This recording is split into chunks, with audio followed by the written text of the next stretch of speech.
Hi everyone, I am Pooja and welcome back to my YouTube channel IS Point. As you know, I am a teacher and on my channel, I will be posting videos about grammar.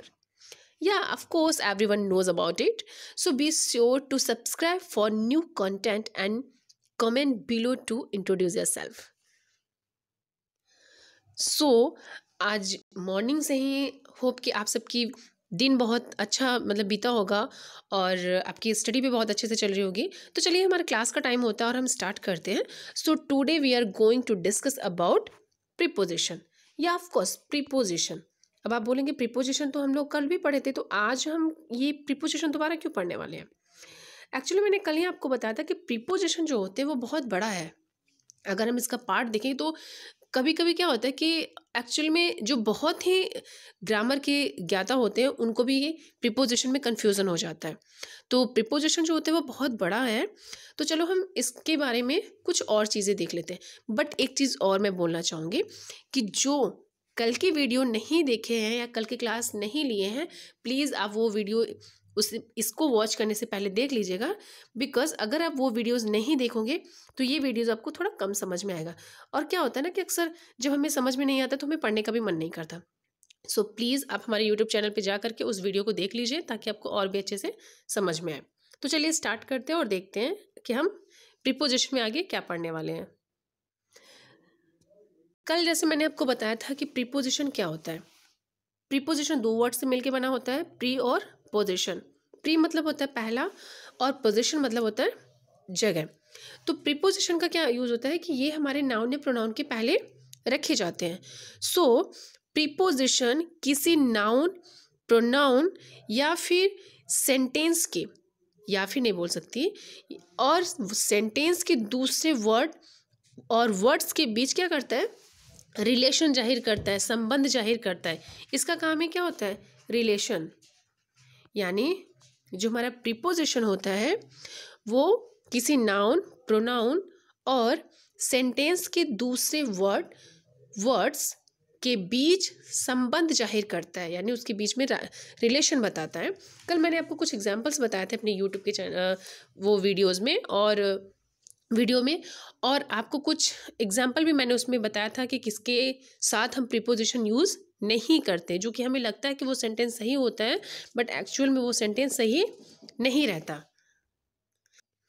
जैसे मैंने यहाँ पे एक sentence लिखा है, तो मैं आपको बता दूँ कि प्रीपोजिशन में कुछ चीज़ें हमें अपने माइंड में एकदम फिट कर लेनी चाहिए। वो हमेशा आपको हमें याद रखना चाहिए। एक तो मैंने इससे कल आपको बताया था कि किस चीज़ में, किस वर्ड्स में हम प्रीपोजिशन का यूज़ नहीं करते। कल मैंने एक स्टोरी भी बताया था आपको। तो प्रीपोजिशन क्या होता है कि ये अक्सर नाउन, प्रोनाउन के पहले आता है। प्रीपोजिशन क्या करता है, ये हमारे नाउन या प्रोनाउन के पहले आता है। बट कुछ सिचुएशन में क्या होता है कि इसका जो प्रयोग होता है वो सेंटेंस या फिर क्लॉज के लास्ट में आता है, या फिर हो सकता है। यानी प्रीपोजिशन में हमने यही सीखा कि ये हमारा क्या होता है, नाउन या प्रोनाउन के पहले आता है। बट कभी कभी क्या होता है कि ये जो होता है हमारे सेंटेंस या फिर जो हमारे क्लॉज होते हैं उसके लास्ट में आता है। अब जैसे कि मैंने यहाँ पे लिखा हुआ है कि what are you looking at. अब यहाँ पे एट क्या है, हमारा प्रीपोजिशन है। What are you looking at, तो यहाँ पे जो एट है ये आप देख रहे हैं कि हमारा क्या है, सेंटेंस के लास्ट में रखा गया, यानी वॉट आर यू लुकिंग के बाद इसको रखा गया है। या फिर जैसे अगर मैं दूसरा सेंटेंस बोलूं तो मैंने इसे अगर यहाँ पे लिख दिया कि who is he weeping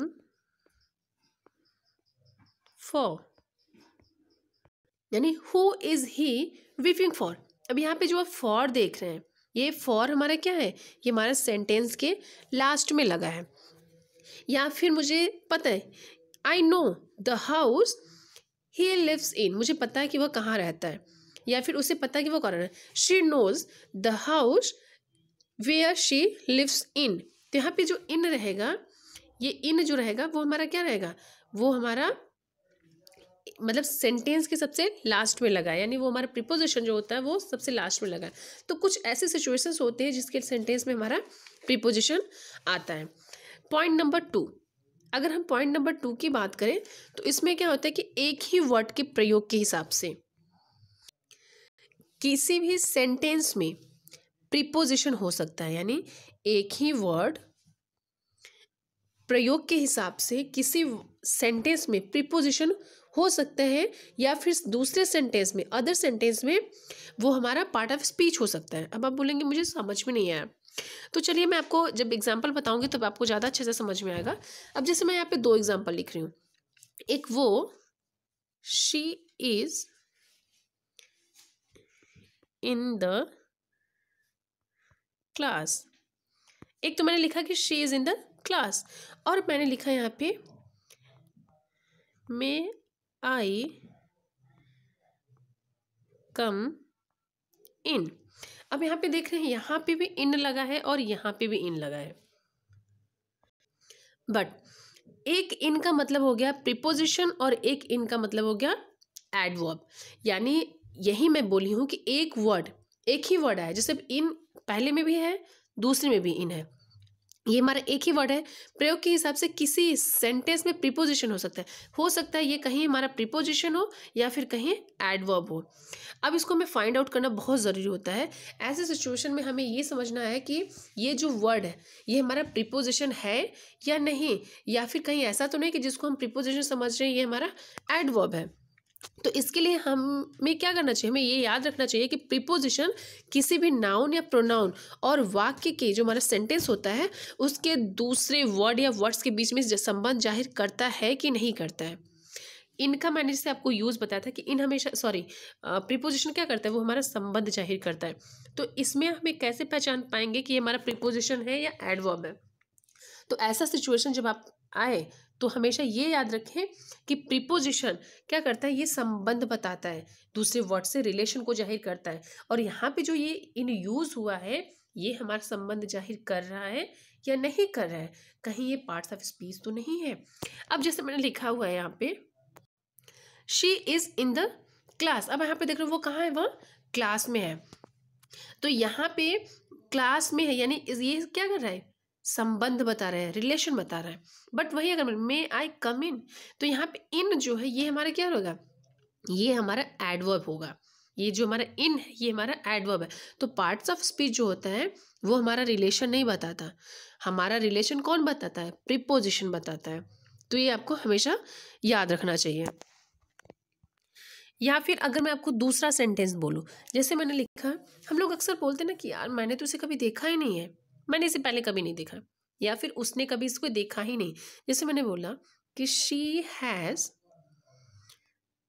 not seen him before, she has not seen him before, वह पहले कभी इसे नहीं देखी। तो यहाँ पे अब जो बिफोर यूज हुआ है, ये बिफोर हमारा क्या है, ये हमारा एडवर्ब है। She has not seen him before, उसे वो पहले कभी नहीं देखी है, यानी यहाँ पे अब संबंध जाहिर नहीं कर रहा है। बट अगर मैं वही सेंटेंस बोलूं कि she stood before the gate, अब यहाँ पे वो क्या कर रहे हैं, वो संबंध बता रहे हैं, यानी वो कहाँ है, वो गेट पे खड़ी है, यानी गेट के पहले वो खड़ी है। She stood before the gate, तो यहाँ पे वो क्या कर रहे हैं, वो रिलेशन बता रहा है। तो अगर कभी आपको ऐसा कंफ्यूजन हो कि ये हमारा एडवर्ब है यानी पार्ट ऑफ स्पीच है, या फिर उसके बाद ये हमारा प्रीपोजिशन है, तो ये हमेशा याद रखो कि प्रीपोजिशन जो होता है वो हमेशा क्या करता है, नाउन प्रोनाउन या फिर सेंटेंसेस के वर्ड के बीच में संबंध जाहिर करता है। और अगर ऐसा नहीं है, अगर वो जब संबंध जाहिर नहीं कर रहा है तो इट मीन्स कि वो पार्ट ऑफ स्पीच है, ना कि प्रीपोजिशन है। और हाँ, आप भी प्लीज़ मुझे कुछ ऐसे सेंटेंस कमेंट में ज़रूर बताइएगा कि कहाँ पे एडवर्ब यूज़ हुआ है और कहाँ पे प्रीपोजिशन यूज़ हुआ है, यानी कोई ऐसा वर्ड जिसमें आपको लग रहा हो कि नहीं ये हमारा प्रीपोजिशन है या फिर ये हमारा एडवर्ब है। अगर आपके पास ऐसा कुछ सेंटेंस है तो आप प्लीज़ हमें कमेंट करके ज़रूर बताएं कि ऐसा सेंटेंस है जो आपको कन्फ्यूज़न है, या फिर उसके बाद यहाँ पे एडवर्ब है या फिर यहाँ पे प्रीपोजिशन है। अगर नहीं समझ में आएगा तो हालांकि मैं तो हूँ ही आपको डिफाइन करने के लिए, अदरवाइज आप प्लीज़ हमें कमेंट करके ज़रूर बताइएगा। तो चलिए अब देखते हैं कुछ इंपॉर्टेंट प्रीपोजिशन। अब इंपॉर्टेंट प्रीपोजिशन में जैसे क्या है, प्रीपोजिशन तो बहुत हैं, तो आज हम जानने वाले हैं सिर्फ पहले हम जानने वाले हैं एट और ऑन के बारे में। एट और ऑन के बारे में कि एट जो हमारा प्रीपोजिशन है या फिर ऑन जो प्रीपोजिशन है उसका यूज़ हम कहाँ करते हैं और कैसे करते हैं। बहुत एट और ऑन जो कि बहुत ही कॉमन है, बट उसका हम क्या करते हैं यूज़ कभी कभी बहुत ही, एक होता है जैसे कि माइनर मिस्टेक करना, हम वहाँ पे मिस्टेक कर देते हैं और हमें लगता है ये तो सही है। तो चलिए मैं आपको बता देती हूँ कि ऐट का प्रयोग हम कहाँ कहाँ यूज़ करते हैं, उसके बाद मैं आपको बताऊँगी ऑन का प्रयोग। तो जैसे हमारा ऐट हो गया, पहला हमारा आया ऐट। ऐट का क्या होता है, एक तो ऐट का प्रयोग हम नाइट के साथ करते हैं, रात के लिए। ऐट का प्रयोग हम रात के लिए यूज़ करते हैं। जैसे हम ये मत सोचिएगा कि हम मॉर्निंग के साथ तो इन यूज़ करते हैं, इवनिंग के साथ तो हम इन का यूज़ करते हैं, तो हम नाइट के साथ भी इन का यूज़ करें। जैसे मैंने बोला कि yes I was watching TV in the night. No, अगर आप बोलते हैं I was watching TV in the night, तो ये हमारा बिल्कुल गलत है। ये हमारा पूरा सेंटेंस क्या है, गलत है। क्यों? क्योंकि नाइट के साथ कभी भी इन का यूज़ नहीं किया जाता। नाइट के साथ हम किसका यूज़ करते हैं, एट का यूज़ करते हैं। तो हम यहाँ पे क्या लिखेंगे, आई वॉज, आप कोई भी सेंटेंस ऐसे बना सकते हैं, I was watching cricket. Of course cricket सबका फेवरेट है, अक्सर सब देखते हैं, स्पेशली बॉयज़ का। मुझे तो क्रिकेट समझ में ही नहीं आती। तो एट नाइट, तो यहाँ पे हम नाइट के साथ हमेशा एट का यूज़ करेंगे। कभी भी नाइट के साथ इन का यूज़ मत करिएगा, या फिर ऑन का यूज़, या फिर किसी और प्रीपोजिशन का यूज़ मत करिएगा। नाइट के साथ हमेशा किसका यूज़ होता है, एट का यूज़ होता है। या फिर जैसे मैंने बोला कि या of course she studies at night, वो रात में पढ़ाई करती है, शी स्टडीज़ एट नाइट। अब हमें लगता है वो रात में, हम क्या करते हैं ना कि स्पेशली जो हम इंडियंस होते हैं वो क्या करते हैं हम कि हमें लगता है कि जो हमारे हिंदी में वर्ड है वो सेम चीज़ हमारे इंग्लिश में भी होगा। अगर मैं हिंदी में सोच रही हूँ कि अच्छा मैं रात में टीवी देख रही थी, तो रात में अगर मैं आया तो इट मीन्स कि मैं वहाँ पे इन लगाऊंगी। क्यों? क्योंकि मैं तो इन को हिंदी में हम मैं बोलते हैं, तो इसका मतलब हम इन लगाएंगे।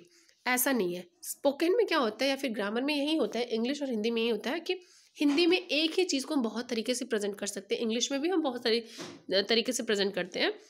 बट इसका ये मतलब नहीं कि जो हम हिंदी में सोचे वही चीज़ वो इंग्लिश में होगा कि हाँ मैं रात में खाना खा रही थी तो यहाँ पे इन द नाइट लगेगा, नहीं, वहाँ पे हम क्या लगाएंगे, ऑन का, सॉरी एट का यूज़ है, एट नाइट। तो एट का प्रयोग हम नाइट के साथ यूज़ करते हैं। सॉरी, मतलब नाइट के साथ हम एट का यूज़ करते हैं। एक तो हो गया कि ठीक है एट का प्रयोग हम नाइट के साथ यूज़ करते हैं। दूसरा, एट का हम प्रयोग कहाँ यूज़ करते हैं, टाइम के लिए। जैसे हम क्या करते हैं एट डॉन, डॉन, या फिर सॉरी यहाँ पे एट डॉन, या फिर एट 6 o'clock, टाइम के लिए। अक्सर हम जैसे क्या बोलते हैं कि या she came at 5 o'clock, she came at 5 o'clock। तो टाइम जब भी आए तो हम वहाँ पे उसका किसके साथ यूज़ करते हैं, एट का यूज़ करते हैं। प्रीपोजिशन क्या लगाएंगे, एट करेंगे। She came at 5 o'clock। या फिर हम ये भी जैसे कि अक्सर हम बोलते हैं यार ट्रेन कब तक आएगी, तो हम यही बोलते हैं कि ट्रेन यहाँ तक इतने बजे पहुँचेगी। तो यहाँ हम क्या कहते हैं, अब देखो जैसे हम हिंदी में क्या बोले, ट्रेन इतने बजे यहाँ पर पहुँचेगी, इसका मतलब यहाँ पे ऑन लगेगा। ऑन मतलब तो पर होता है, इसका मतलब यहाँ पे ऑन का यहाँ पर पहुँचेगा। बट नहीं, क्यों? क्योंकि टाइम के यहाँ जब हम टाइम का यूज़ करते हैं तब हम क्या यूज़ करते हैं, एट यूज़ करते हैं। So the train will arrive at 5 o'clock, जो भी आपका टाइम रहे। तो वहाँ पे हम टाइम के साथ हमेशा हम एट का यूज़ करते हैं। एक तो हम नाइट के साथ एट का यूज़ करते हैं, दूसरा हम क्या करते हैं एट डॉन टाइम के साथ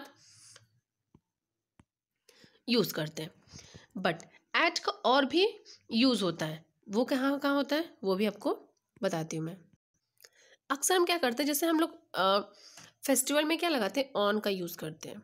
जैसे हम बोलते हैं ना कि यार मैं दिवाली पर जाऊँगी, I will go there on Diwali, I will purchase it on Diwali. तो यहाँ पे जैसे हम ऑन के साथ, सॉरी दिवाली के साथ, फेस्टिवल के साथ हम ऑन लगाते हैं। बट कुछ ऐसी चीज़ें होती हैं जिनके साथ हम क्या लगाते हैं, एट का यूज़ करते हैं। जैसे हमारा क्रिसमस हो गया, तो क्रिसमस में हम कभी भी ऑन नहीं लगाते हैं। क्रिसमस भी जब भी हमारा है तो क्रिसमस का तो ऑन क्रिसमस नहीं होता, या फिर ऑन ईस्टर नहीं होता, हम एट ईस्टर का यूज़ करते हैं। जैसे मैंने लिखा कि दे परचेज्ड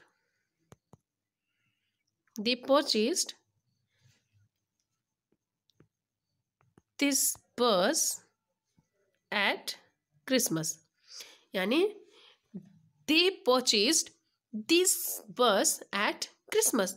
तो यहाँ पे हम एट का यूज़ करेंगे, ना कि ऑन क्रिसमस। ऑन क्रिसमस या फिर ऑन ईस्टर का हम यूज़ नहीं करेंगे। नेक्स्ट एट का यूज़ कहाँ होता है, एज के साथ।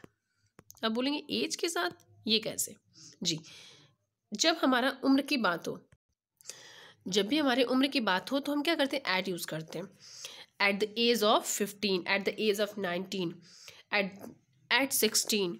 जैसे आपने बहुत, जब आप वीडियोस किसी की वॉच करोगे जो स्पोकन का क्लास चलता रहता है, या फिर उसके बाद जब कोई मतलब अपना कोई लेक्चर देता रहता है, तो हम क्या करते हैं वहाँ पे आप जब कैच करेंगे तो वहाँ पे अक्सर मतलब लिखा रहेगा। जैसे हमारी मम्मी लोग बात करते हैं कि हमारी शादी तो बहुत पहले होगी, बहुत ही कम कम उम्र में होगी।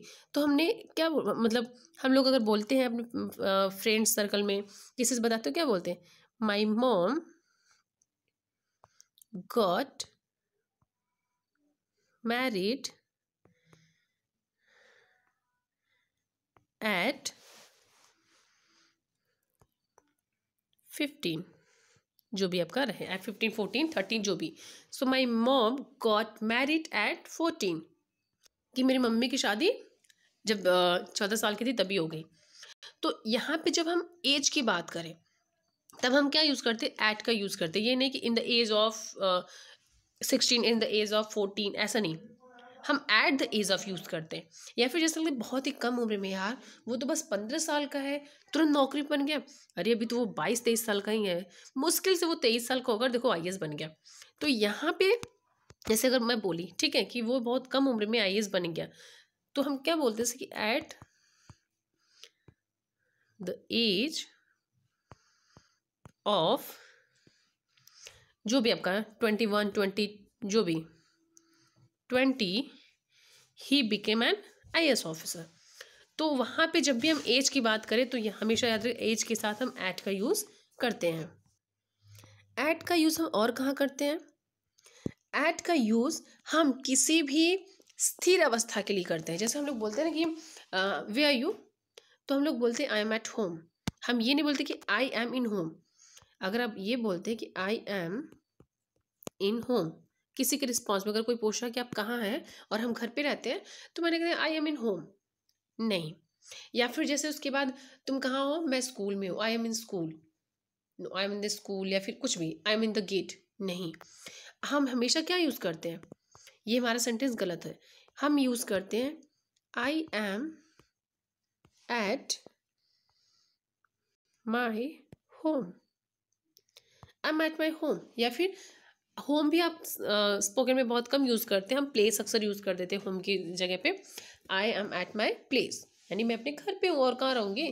तो जब भी हम यानी किसी भी स्थिर अवस्था हो, स्थिर अवस्था के लिए हम हमेशा क्या करते हैं, एट का प्रयोग करते हैं।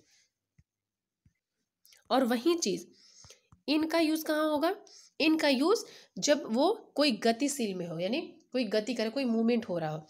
जैसे the train is in motion, यानी वो गति कर रहा है, ट्रेन क्या है, मोशन कर रहा है, तो ये है। नेक्स्ट हमारा आता है एट का प्रयोग हम और कहाँ यूज करते हैं। एट का प्रयोग हम एक तो छोटे स्थान के लिए यूज करते हैं और बड़े स्थान के लिए हम इन का यूज करते हैं। अब आप बोलेंगे इन इसी में मैम इंक्लूड कर दी, तो इसको बताते वक्त मैं दोनों साथ में बता रही हूँ ताकि आप लोग को कोई कंफ्यूजन ना हो। एट का प्रयोग हम क्या करते हैं, छोटे स्थान के लिए, छोटे शहर के लिए यूज करते हैं, जबकि इन का प्रयोग हम बड़े शहर के लिए यूज करते हैं, बड़े स्थान के लिए यूज करते हैं। अब जैसे अक्सर हम लोग पूछते हैं ना कि वे आर यू फ्रॉम, कहाँ है, तो मैंने बोल दिया ठीक है आई एम फ्रॉम वाराणसी। अब अक्सर ये होता है कि अगर ठीक है मैं भी वाराणसी की हूँ, आप भी वाराणसी के, तो अक्सर ये होता है कि ठीक है वाराणसी तो मैं जानता हूँ, वाराणसी मेरा घर है, मेरी नानी का घर है, जो भी है, तो वाराणसी में आप कहाँ रहते हैं, तो वाराणसी में आप कहाँ रहते हैं, तो उस टाइम हम क्या यूज़ करते हैं, एट का यूज़ करते हैं, क्योंकि अब वाराणसी तो आपने बोल दिया कि ठीक है, बट एट का यूज़ हम छोटे के स्थान के लिए यूज़ करते हैं। सॉरी, या फिर जैसे मैंने बोल दिया कि मैंने आपको एक चीज़ थोड़ा सा गलत बोल दिया, जैसे मैंने बोला कि आई एम फ्रॉम यूपी, ठीक है, तो यूपी बोल दिया, मुंबई बोल दिया, और उसके बाद मध्य प्रदेश, जो भी आपका स्टेट हो, कहाँ से आओ आप, हम लोग अक्सर जब मिलते हैं तो वाराणसी तो ठीक है, या फिर मिर्ज़ापुर, ये सब थोड़ा कम वो करते हैं। पहले हम क्या बताते हैं, अपना स्टेट बताते हैं कि हम कहाँ से, हम यूपी से हैं, बिहार से हैं, वॉट, तो हम क्या बोलते हैं कि आई एम फ्रॉम यूपी, तो हम बोलते हैं अच्छा यूपी, यूपी में तो मेरी नानी का घर है, मेरी मौसी का घर है, यूपी में कहाँ से हो, तो हम अक्सर क्या बोलते हैं कि मैं यूपी में वाराणसी का हूँ। तो अच्छा आप यूपी में वाराणसी के हो, अच्छा हाँ हाँ, तो जैसे तो अगर ऐसा सेंटेंस है, ऐसा आपको कुछ बोलना, तो हम क्या बोलेंगे, he lives at Varanasi in UP, I am, या फिर he live at Varanasi in UP, या फिर he lives at Alwar in Rajasthan. तो अगर ऐसा है तो हमारा क्या होता है, ये हमारा एट का यूज होता है और वहाँ पे यू इन का यूज होता है। या फिर जैसे मैंने बोला कि a temple is situated at Varanasi in Uttar Pradesh, तो यहाँ पे एट का प्रयोग हम छोटे स्थान के लिए और इन का प्रयोग बड़े स्थान के लिए, यानी जैसे कि अगर किसी भी बड़े लेवल की बात से यूपी हो, एमपी की हो, तो अब हम अगर उसके अंदर में आते हैं तब हम एट का यूज करते हैं। नेक्स्ट हमारा आता है ऑन। ऑन का प्रयोग हम कहाँ यूज करते हैं, ऑन का प्रयोग हम डे और डेट के लिए करते हैं, डे एंड डेट। जैसे हम बोलते हैं ना कि I will meet you on Monday, मैं आपसे मंडे को मिलूंगी, I will meet you on Monday, तो यानी डे जब भी आए तो डे के साथ हमेशा हम ऑन का यूज़ करते हैं, या फिर डेट भी आए, तो जैसे हम लोग बोलते हैं ना कि मैं इस दिन हुई थी, मेरा बर्थडे इस दिन पड़ता है, मैं इस दिन हुई थी, सो हम क्या बोलते हैं, आई वॉज बॉर्न ऑन 25 दिसंबर, कि मैं 25 दिसंबर को हुई थी, आई वॉज बॉर्न ऑन 25 दिसंबर। तो यानी डे की बात हो या फिर डेट की बात हो तो हम वहाँ पे क्या यूज़ करते हैं, ऑन का यूज़ करते हैं। और एक चीज़ और है जो कि ऑन और ऑन टू, इसमें थोड़ा हमारा कन्फ्यूज़न हो जाता है कि हम कहाँ क्या यूज़ करें। तो ऑन का प्रयोग हमारा क्या होता है, स्थिरता के लिए होता है, जबकि क्या होता है कि ऑन टू का प्रयोग हम क्या करते हैं, मूवमेंट यानी गतिशीलता के लिए होता है। तो हालांकि इसको तो मैं आपको बाद में फिर से अच्छे से डिफाइन करूँगी। सो अगर ये आपको वीडियो पसंद आई तो please like share and comment करना मत भूलिए। और हाँ, कुछ अगर आपके ऐसे क्वेश्चन हो तो आप हमें प्लीज़ कमेंट करके बताएं, हमें अच्छा लगेगा। और आपके पास भी कुछ ऐसे सेंटेंसेस हो जो आपको लगे कि नहीं यहाँ पे ये होना चाहिए, या फिर आपको कुछ कन्फ्यूज़न हो, तो आप हमें कमेंट करके बता सकते हैं। Thank you so much and good night everyone, bye bye, take care.